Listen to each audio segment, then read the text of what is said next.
আজকে খুব সকালে আমি আর আমার ছেলে চলে গিয়েছিলাম বিচে।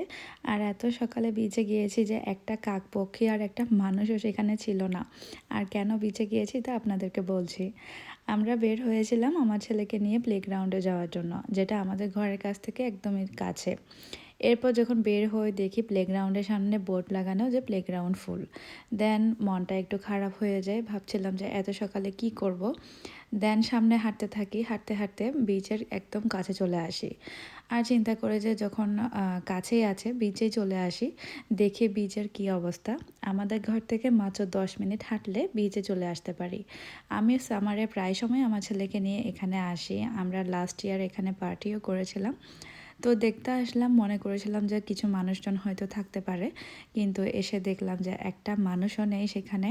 আর একটু ভয় ভয়ও লাগছিল যে এত সকালে কোনো মানুষজনও নেই। আমার ছেলে কিন্তু খুবই এনজয় করছিল, ওকে বারবার বলছিলাম যে চলো বাবা বাসায় চলে যাই, কিন্তু ও তো একদমই আসতে রাজি হচ্ছিল না। ও সেখানে বালি দিয়ে খেলাধুলা করছিল। দেন কিছুক্ষণ থেকে বাসায় চলে আসি। আর আজকে আমার হাজব্যান্ড লাঞ্চেই চলে আসবে, এরপর বাকি কাজ ঘর থেকেই করবে, তাই তাড়াতাড়ি করে লাঞ্চ রেডি করতে লেগে গেলাম। আর আজকে বানাচ্ছিলাম শেপার্ড পাই। এই পাইটা আমরা ঘরে সবাই পছন্দ করি। দেন আলু বয়েল করে নিলাম আর তার সাথে কিছু মশলা নিয়ে নিলাম। এর মধ্যে আমি বাটার, সল্ট, দেন গার্লিক পাউডার, ব্ল্যাক পেপার আর চিকেন স্টক পাউডার দিয়ে ভালো করে ম্যাশ করে নিয়েছি। দেন ম্যাশ পটেটোটাকে আমি একটা প্যানের মধ্যে বাটার দিয়ে সেট করে নিয়েছি। এরপর কিমাটাকে আমি রান্না করে নিয়েছি। যখন পেঁয়াজটা ফ্রাই হয়ে গিয়েছে আমি কিমাটাকে ভুনা করে নিয়েছি কিছু মশলার সাথে। দেন এখানে দিয়েছিলাম আমি red chilli powder, cumin powder, coriander powder, garam masala, salt, black pepper, chicken beef stock powder, এই তো এগুলোই।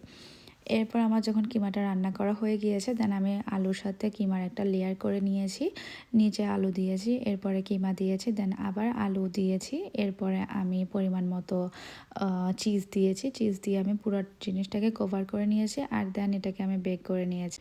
খাবারটা রেডি হতে হতে আমার হাজব্যান্ডও কাছ থেকে চলে আসে। আর দেন আমার খাবারটা রেডি হয় আর আমি আমার হাজব্যান্ডকে সার্ভ করি।